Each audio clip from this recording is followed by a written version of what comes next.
My boyfriend got married, but I wasn't the bride. He bragged to his friends. I've kept her on with all sorts of excuses until she turned 30. Without me, she wouldn't be easy to marry. All I need to do is give her some sweet talk while I keep my new wealthy girlfriend on a string. And keep her on a string too, enjoying the best of both worlds. Isn't that great? I looked at the chat logs and laughed. Man risen from humble beginnings. I will ruin you sooner or later. After finishing the usual chores, I settled into my routine overtime work. But the moment I turned on my computer, it crashed. No matter how many times I tried rebooting, it simply wouldn't cooperate. So I decided to use Ricky's computer. Mostly used it for gaming, but it had the power I needed for my sketches. We had the Facebook app set up on our computers for ease, set up to log in automatically without needing passwords. I sketched a few designs, but wasn't feeling any of them.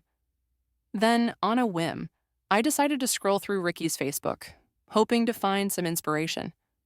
What I found instead was a chronicle of our lives together over the past decade. It was like flipping through a photo album, capturing everything from our clumsy first steps to the deep season love we had come to know.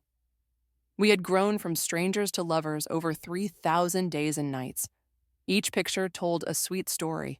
I felt a spark of inspiration, just when I was about to refocus on my work. Something caught my eye. A second Facebook account was logged in on his computer. We'd always respected each other's privacy, but curiosity got the better of me that night. Without thinking twice, I clicked on it. It logged in effortlessly, like he used it often. At first glance, the contacts seemed familiar, including our old classmates, friends from after graduation, and colleagues. But there was one glaring omission. Me. I clicked onto his homepage. Photos were unfamiliar, like a life I didn't know existed. Who is this girl smiling at the sunrise with Ricky, holding hands as they faced the sea?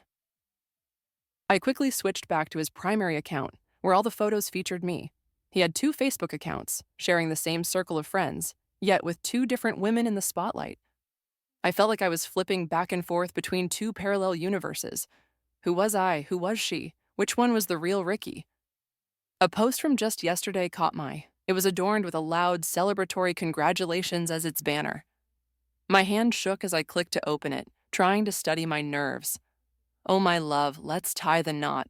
I want to build a home with you to fulfill the most beautiful dream of my life, where I have you by my side to explore the world. Oh, my love, let's get married. I'll cherish you for a lifetime. As sweet background music played, wedding photos danced across the screen. The groom was dashing, while the bride looked stunning, both exuding pure joy. They looked like a truly perfect match.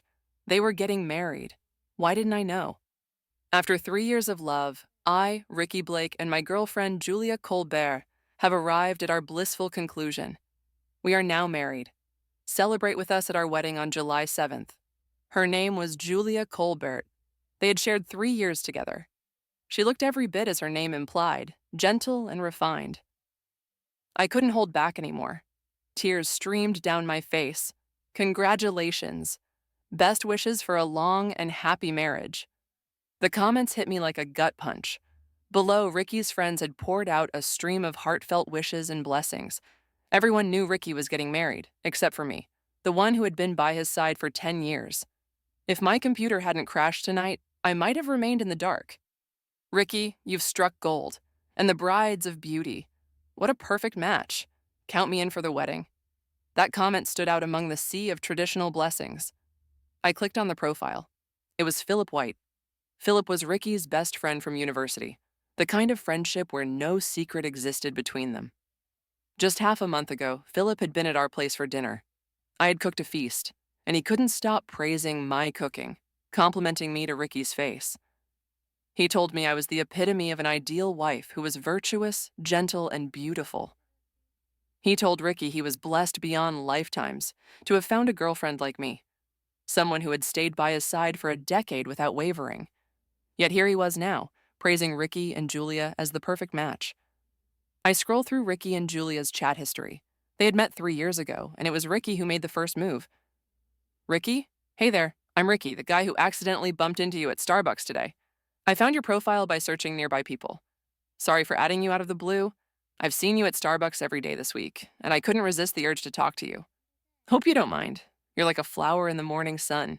So radiant, I can't help but notice you. These words were part of his strategy. From relentless pursuit at the start to an onslaught of sweet nothings, it all felt so damn familiar. When Ricky pursued me, he had used the same lines, sneered. Old tricks still work wonders, huh? Their journey from meeting to dating mirrored mine with him, except Ricky seemed more passionate with Julia. They called each other honey, and even their profile pictures were paired up like a couple. Ricky was the ultimate caring boyfriend with her, constantly expressing his love, asking about her day, and sending greetings and surprises on every holiday. These were things I had never really experienced. Their chat log was like a romance novel sweetened to perfection. I never knew Ricky could be so romantic with a girl. Through those lines, I could feel it. He was genuinely nurturing this relationship with all his heart. I hadn't noticed before, but when I thought back, there had been signs. 3 years ago, Ricky was preparing for civil service exams. His life was a simple routine of classes and home study. Not long after, he began making frequent trips to the capital. At first it was monthly, then it became weekly, and soon enough he was going twice a week. 200 miles was a distance that could easily be covered in a day by train for a round trip. Yet sometimes he'd stay overnight. Now it all clicked. He was visiting Julia, whose family was based there. Maybe they were the true love. But why did Ricky still hold on to me? With this question gnawing at me, I delved deeper, like a voyager, into his chat records. Sure enough, all his friends knew he had a girlfriend. Casual friends thought he had broken up with me before dating Julia, but his close friends, like Philip, knew Ricky was dating 2 women simultaneously. The reason for Ricky's cheating was revealed in his chats with Philip. Ricky, you broke up with Emma Green? Ricky, nope, we're still living together. Philip, then who's the girl kissing you on your Facebook? Ricky, my new girlfriend, Julia Colbert. Philip, damn, 2 girlfriends. You really know how to juggle respect, man. Ricky, well, what guy would say no to having more women? Don't they mind? What if they get jealous and it all blows up? Ricky, don't worry. Julia's from out of town. Neither knows about the other. In their eyes, I'm still the faithful, innocent Ricky. Philip, Ricky, I see on Facebook you're tying the knot with Julia. What about Emma? Ricky, getting married is one thing, but dating is another. A wife tucked away at home and a girlfriend out on the town. There's no clash at all. Philip, so you're marrying Julia but keeping Emma as your girlfriend? Ricky, you get me, bro. A wife at home and a girlfriend out there. Jealous much? Philip, this kind of thing can't be hidden forever. What if Emma finds out? Ricky, don't worry. Emma's been with me for years. I know how she thinks. Without me, she's nothing. As long as we don't break up, she doesn't care about titles. Philip, and Julia? Can she accept Emma? Ricky, Julia's gentle. Once we're married, I'll work on her mindset. She'll come around. Philip, impressive. Planning to live with both of them in the future? Ricky, basking in the hugs of 2 beauties. Don't you want that? Philip, man, I do, but I ain't got your game. 2 beauties under your wing? Color me impressed. I was utterly shocked. My world shattered into 1,000 pieces. Who would have thought that Ricky, who seemed so honest and straightforward, harbored such deceitful intentions? Where did he get the confidence to think he could manage this?